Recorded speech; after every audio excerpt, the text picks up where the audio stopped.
汎用人型決戦兵器人造人間エヴァンゲリオン。その潜在能力は神に匹敵するほど。そんなエヴァンゲリオン初号機にもし破壊神ゴジラの細胞を投入したらどうなるのか、一度は考えたことありますよね。その答えがここにあります。エヴァンゲリオンストアネルフ。危険なカラーリングのテープですね。よいしょ。大型ですね。今年一番の大型かもしれない。段ボールの中にまた段ボール。マトリョーシカタイプか。よし。ということでこちらゴジラ対エヴァンゲリオンより東方30センチシリーズエヴァンゲリオン初号機 G 覚醒形態。これが答えです。実はねこれ今年の3月ぐらいに購入してたんですけど、なかなかタイミングがなくてついに開封することができます。ちなみにこちら2016年に発売された商品で定価は32,400円なんですが、今回の購入価格は約その3倍。こんな時どういう顔をすればいいのか分かりません。では早速開封していきましょう。世紀末最大の開封が今始まる。いただきます。うほほほ、まんまでかい。なんじゃこりゃ。エヴァンゲリオン初号機 G 覚醒形態。はい、こちらはエヴァンゲリオン初号機にゴジラの G 細胞を投入した形態になります。エヴァに深刻なダメージが及ぶとき G 細胞が活性化し暴走。本体から緑色の背びれが生え、眼球がむき出しとなる。さらに口には鋭い歯が生え、顎を上下に大きく開き咆哮する。 G 細胞が活性化するとエネルギー源が核エネルギーとなり、活動限界はなくなる。敵を徹底的に殲滅するまで暴走する。いや、来ましたね。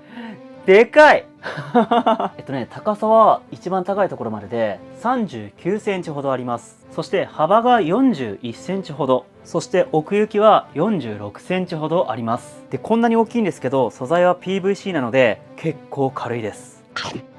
リップクリームとレッドブルと比較するとこんな感じ。巨大です。ロボット魂のエヴァ初号機、そして SH モンスターズのゴジラと比較するとこんな感じ。いやね、めっちゃでかい。これね、同じ東方30センチシリーズのシン・ゴジラと比較しても確かに頭部までの高さでは同じぐらいなんだけど、この幅がすごいからフィギュアのボリュームが全然違う。シン・ゴジラがちっちゃく見えますよね。さすがにギガンティックシリーズと比較するとちっちゃいですけど、やっぱり東方30センチシリーズや東方大怪獣シリーズと比較すると一回り二回り大きい感じがしますね。ではね、細かく見ていきたいんですけど、まずこのゴジラ細胞っていうのはとにかく侵食性が強くて、あらゆるものをゴジラ化してしまうんですよ。例えばバラにゴジラ細胞を加えたことによって誕生したのがこちらのビオランテ。ゴジラ細胞がブラックホールに飲み込まれたことによって誕生したのがこちらのスペースゴジラ。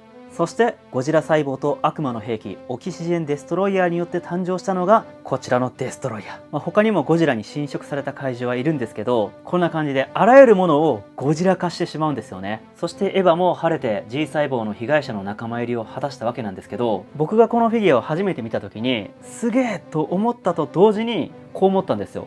シンジ君大丈夫？いやね、このエヴァ初号機には碇シンジ君っていう男の子が登場してるんですけど、これ確実にやばいよね。ただ商品説明にエヴァに深刻なダメージが及ぶ時 G 細胞が活性化し暴走って書いてあったので、もしかしたらエヴァと調和していてシンジ君を助けるような役割かもしれないですよね。まず顔面なんですけど、一見ねエヴァ初号機とあまり変わんないんだよね。こうやって見るとこうやって比べてもどっからどう見てもエヴァ初号機だよね。ただこの辺はゴジラに侵食されてる感じがするね。でもエヴァですよね。ただこうやってねこっちを見ていくともうこっからやばいよね。ズズズズズズズズズっとね、これですわ。もう完全に侵食されてますね。この歯がいびつに生えた感じもゴジラっぽいんだけど、やっぱこの目ですよね。このギョロッとした特徴的な目はやっぱシン・ゴジラをモチーフにして作られたのかな。なんとなくそんな感じがしますよね。でこの牙もやっぱりちょっとゴジラっぽいですよね。いびつに生えてて口の中は若干光沢感があって非常にぬめっとしていて生々しくていいですね。いやー不気味だな。この辺の上の歯とかはエヴァっぽいですね。本当にごっちゃになってんだね。顔面に関しては完全に向かって右側だけゴジラ化してしまったって感じですね。いやでも前からのこの感じめっちゃかっこいいな。真上から見ると分かりやすいかな。こうゴジラ細胞が装甲を突き破ってというかね、破壊して侵食してるっていうのが分かりますよね。真横から見るとエヴァの面影があんまりないですよね。この角はエヴァなんですけどね。ちなみにここはね、かなり柔らかい素材で落としても折れないような素材になってます。いいですね。しっかり眉があって、ここに大きな耳もあるんですよね。シン・ゴジラは耳がないから、シン・ゴジラな細胞っていう感じではなさそうですね。まあどのゴジラの細胞っていうわけじゃないんでしょうね、多分ね。うん。この辺の首の筋肉とかめちゃくちゃいいですね。でこれちょっと分かりますかね。体表がね、ほんのり紫っぽいんですよ。こうなんだろう、紫の粒子がふわってこうかかってる感じ。それがね、非常に綺麗なんです。単色じゃなくて、これによって非常にこう立体感が出てるかなと思いますね。まあ左右で比較するとこんな感じ。もう全然違いますね。ゴジラ細胞荒ぶりすぎだ。ちなみにここの装甲も角同様軟質素材になってますね。ペラペラしてます。なんかね、この辺の素材の使い分け方面白い。で、この辺の体表部分もよく見るとこうね、紫がかってていいですね。造形だけじゃなくて彩色も一級品っていうことが分かります。そして背中のここがコックピットになってて、シンジ君が入ってると思うんだけど、大丈夫かな？生きてるかな？シンジ君、逃げちゃダメだ。でもゴジラの体表部分のここの突起も背びれに行くにつれてかなり激しさを増してますね。いやー、これすごいな。そしてここの肩パーツ。この肩パーツはもうエヴァっていう感じですよね。でもこうやって見ていくと、この辺ね。侵食されてますよね。出たがりの G 細胞が装甲を突き破ってます。でね、ここがめちゃくちゃかっこいいんですよ。ここの突起。このエヴァのエルボーのパーツがうまい具合にゴジラのこの突起に変わってるというね。この辺のおしゃれな覚醒の仕方というかさ、これ分かってるよね、ゴジラさん。うん。人気もしっかり取ろうとしてる感じがさすがプロです。ただこの辺はもう完全にエヴァで、腕の先も通常のエヴァンゲリオンですね。この手とか安心と信頼のエヴァですよね。てかいい造形だな。うん。この開かずそして閉じずの脱力した手のひら、これが非常に好き。ちょっと手のひらは見えづらいんですけど、しっかり作られてますね。この肩のパーツのここもね、しっかりと彫られてていいですね。うん。いや素晴らしいね、本当に。ただそんな肩のパーツが左肩にはありません。これはゴジラの G 細胞によって肩パーツがもしかしたらなくなったのかもしれないですね。この肩の部分も完全に侵食してるから、なんとなくそんな感じがしますよね。いやー、やっぱり控えめに紫がかってるのが個人的には好きだな。うん。そしてこのガメラのエルボークローのような突起。ここほんとかっこいい。そして左手はゴジラと思いきや、左手もエヴァンゲリオンなんですよね。だからここだけ見るとエヴァ感がかなり強いです。いやでもこのダラーンと下げた手がめっちゃかっこいい。テレビ版で暴走したエヴァを思い出しますね。あれすごい好きなんですよ。そして続いてはこのボディ。ここも比較すると完全にこう G 細胞が突き破ってますよね。ゴジラ特有のこの発達した大胸筋。いいね。いや、エヴァでこれを見れるとはね、すごいかっこいい。そしてこの辺のね、トゲトゲとした突起、この中央の尖った突起とかもやっぱね、造形がこうすっごいかっこいいんだよね。うん、そして若干紫がかってますね。この破損の仕方も生々しくていいね。こう上から見るとこう中もねしっかりと作られてる感じで非常にリアルですね。そしてコアはむき出しになってますが無事ですね。このコアの中には碇シンジ君のお母さんの碇結衣さんの魂が入ってて、それによってこうシンジ君を守ってくれたりとかねするわけなんですけど、こうゴジラとも相性良くて共存してるんでしょうね。でこのコアはねクリア成形になってるんですけど、こんな感じでプニプニしてるんですよ。なんかね面白い。プニプニいいですね。でこの辺の汚れた感じのシャドウの入れ具合も素晴らしいですね。そしてこの足に関しては前から見たら完全にエヴァですよね。ただこう横から見ていくとまあね、この足の付け根あたりはゴジラですね。この太もも上部の足の付け根らへんね、この辺はやっぱりゴジラの皮膚ですね。そしてこのグラデーションが絶妙ですね。移り変わり素晴らしい。この辺とか鳥肌もんですね。そして足は腕よりもこのなんだろう紫部分の黒のシャドウの入り具合が濃いですね。それによって非常にこう立体的というか奥行きが出てますよね。そしてこの辺は若干ゴジラ細胞が出ててこんな感じで、この辺はもうエヴァですね。そしてここも柔らかい素材になってます。この素材結構好きですねこう後ろから見るとやっぱりこの膝の裏はゴジラ細胞っていう感じしますね。いやーいいね、美しいね。エヴァの足は足の裏もしっかり作られてる。そして左足もこんな感じで黒のシャドウが多めで非常に立体的でいいですね。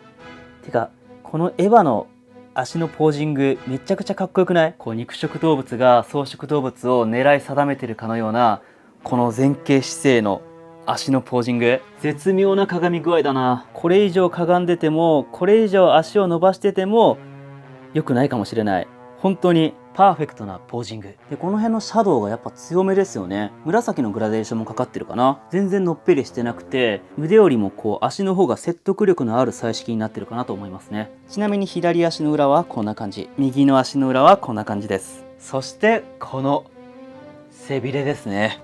いやもうここに関してはほぼゴジラですねまあかろうじてこの辺の体型はエヴァなんだけど、もうがっつり背びれが出てますから。まずこの背びれの色なんですけど、蛍光色っぽいというか非常にこう発色が強いんですよね。なのでボディと背びれとの色のコントラストが非常にはっきりしていて、なんかおしゃれですね。こう部屋を暗くするとよりそれが際立ちますね。このメリハリすごくいいですね。でそれでいて形はミレゴジに若干近いような、そんな非常にこう尖った背びれをしています。ミレゴジこの子ですね。ただミレゴジがこう稲妻のような背びれだったのに対して、今回のは何だろう、巻き込むようなというか炎のような形状にも見えて、躍動感では今回の背びれの方がありますね。こう稲妻のようなんだけれども若干炎のような、そんな形にも見えます。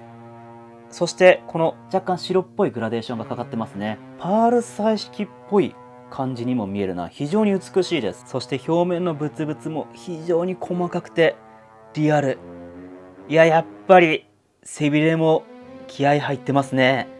すごい。やっぱね、これ何度も言ってるんですけど、このミレゴジのような尖った背びれってかっこいいんですよこの背びれが丸かったりしたらね、それはそれで味があっていいかもしんないんだけど、やっぱ尖ってよかったと思うわ。本当にね、すごくいい。またここの脇腹のここもいいね。なんかこの子ね、非常にウエストを持ちたくなるような造形してんだよねめちゃくちゃキュッと絞れてるから。上から見るとこんな感じ。ここにアンビリカルケーブルが刺す穴がしっかりありますね。素晴らしい。そしてこう続いていってて、奥はねゴジラの表面でしっかりこう作られてますね。いやーすごい。上から見ても美しいね。そしてその背びれが尻尾まで続いていってます。尻尾にもかなり激しいトゲが続いてるね。てか尻尾がある時点でここは完全にゴジラですねいやすごいね。突起がこんなところまで続いてるんだ。いやこことかも完全にゴジラじゃん。いつもの安定のゴジラだ。いやまた黄緑の色って珍しくていいね。そして何よりこの尻尾の躍動感が素晴らしい。この角度超絶かっこいいな。やっぱちょっと侵食されがちなこっち側のが好きかもしんないな。こう形がめちゃくちゃいいんですよね。こう尻尾の裏側もしっかりとね作られてます。この辺もいつもの東方30センチシリーズとかね見てるような錯覚に陥りますね。いやー長くて細いですね、先端らへんは。かっこいいな。すげえ。でちょっと注意点があって、この尻尾の付け根なんですけど、ここドライヤーで入れたんですけど、これね若干ちょっとずれてるように思えるじゃないですか。ただねこれしっかりこう合わせちゃうと若干こう倒れてきちゃうんですよね。でこれ仕様なのか個体差なのかちょっとわかんないんですけど、やっぱちょっと不安定になるんですよ。だからここをね若干こうやってひねってやることによってかなり安定するんですよね。これだったら絶対こけないです。造形通りに合わせるとこうやって転倒する恐れがあるので、その辺本当に注意してください。購入検討されてる方ね。こけて破損したら本当にもう大変だから。